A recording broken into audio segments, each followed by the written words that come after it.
guys have your cell phones on vibrate? You know, cell phone usage in public has gotten way out of hand.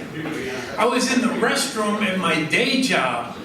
Somebody was talking on their cell phone in the next stall. It's infuriating. Finally, I had to say something. I was like, hey. If I have to sit here and listen to your dumb conversation, how in the hell am I supposed to come?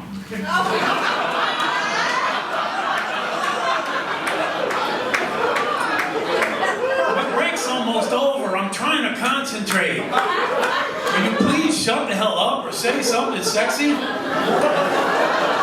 Who would say reply, will you please leave the ladies' room? Come on, it's a joke. I've been at that job for almost 30 years. Almost 30 years. I've been written up one time only, for saying nice tits to a coworker. Like I said to the boss, that is not sexual harassment because I said it sarcastically. To a male coworker. He's wearing a white dress shirt without anything on underneath it.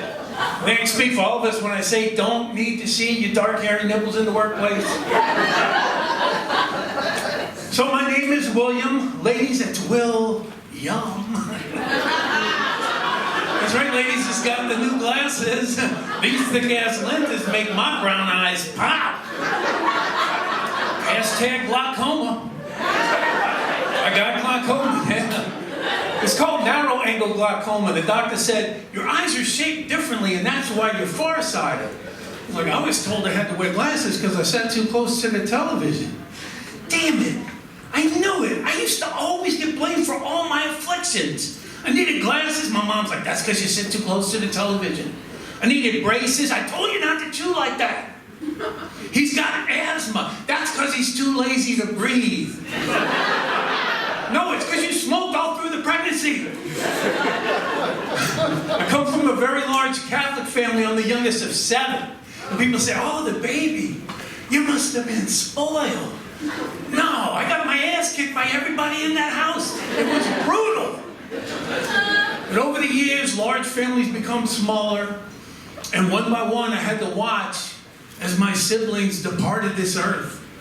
And as of last October, I lost my last remaining sibling. I win. I win! And I gotta be honest with you, my 2 remaining siblings are not gonna like that joke. What, I gotta wait for them to die before I can tell that joke? I don't think I can wait. I think I'm next. Yeah, man, I took a sleep study. They woke me up and put me on oxygen. That's not good. The doctor said, like, hey, man, we thought we were going to lose you. Your oxygen levels dropped to very dangerous levels. I said, if you don't get this CPAP machine with oxygen, there's a very good chance you could have a heart attack or a stroke and die in your sleep. And I was like, die in my sleep? Oh, my God. That is awesome. Who doesn't want to die in their sleep? How did you die? I don't know. I slept right through that shit.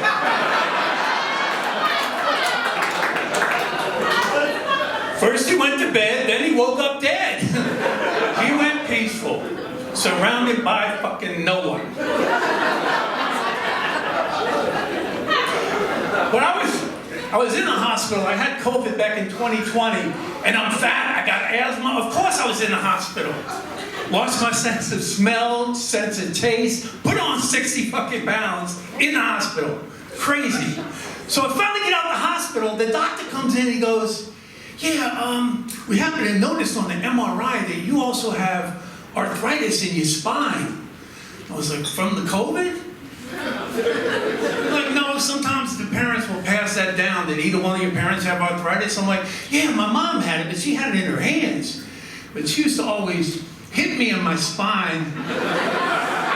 That's probably how she passed it down.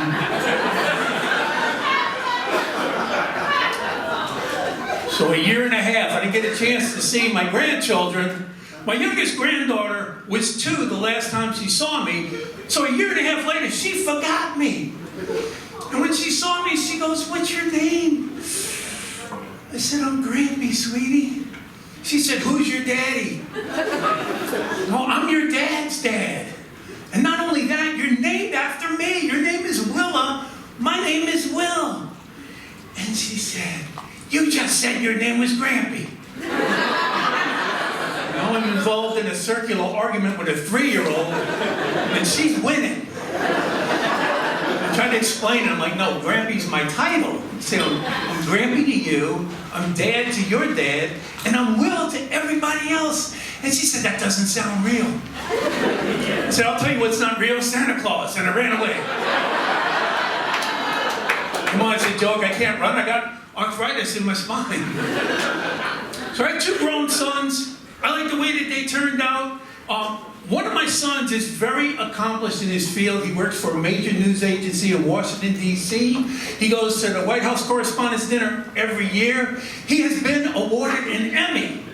And occasionally he'll get blackout drunk and piss the bed. Yeah, and I found that out while we were on vacation and sharing a hotel bed. And I woke up and my pants were wet. And I was like, what the? I said, man, you peed the bed? So I gave him some good fatherly advice. I said, you need to quit drinking and start smoking weed. Because a dry mouth is way better than a wet mattress. You have to call housekeeping, get this straightened out. He's like, no problem. Housekeeping, could you send someone up to change the bed linens? My dad had an accident. Why would you lie? He's like, hey man, we both woke up wet. You say it was me, I say it was you.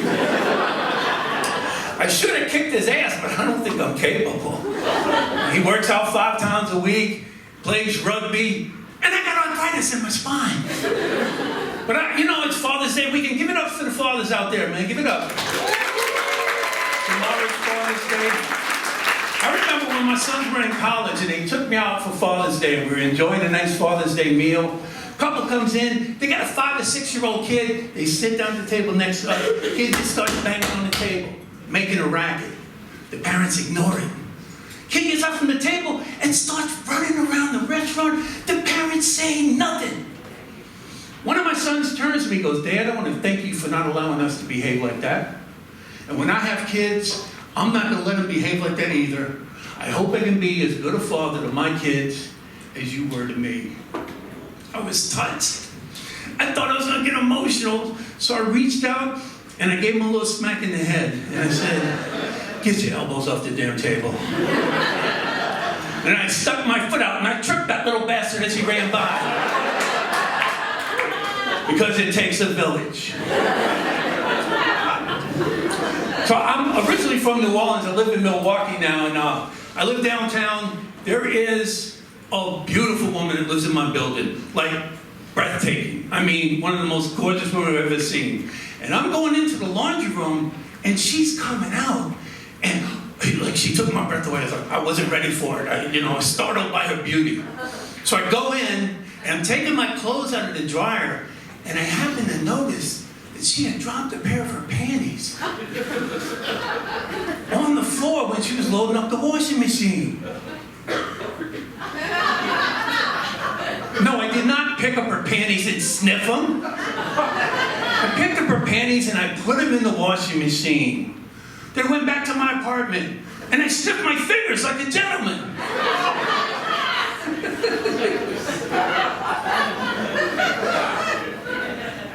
I'll tell you, I have been essential personnel for a year and a half.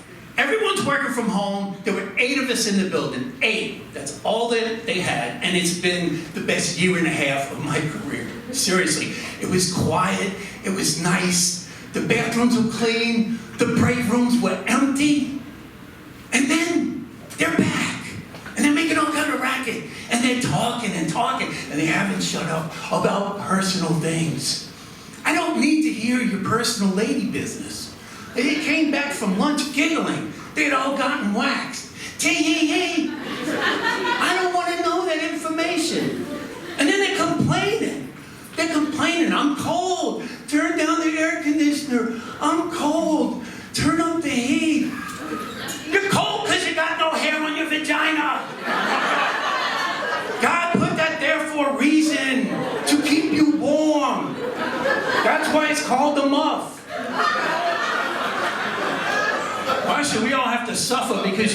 your T-la-la.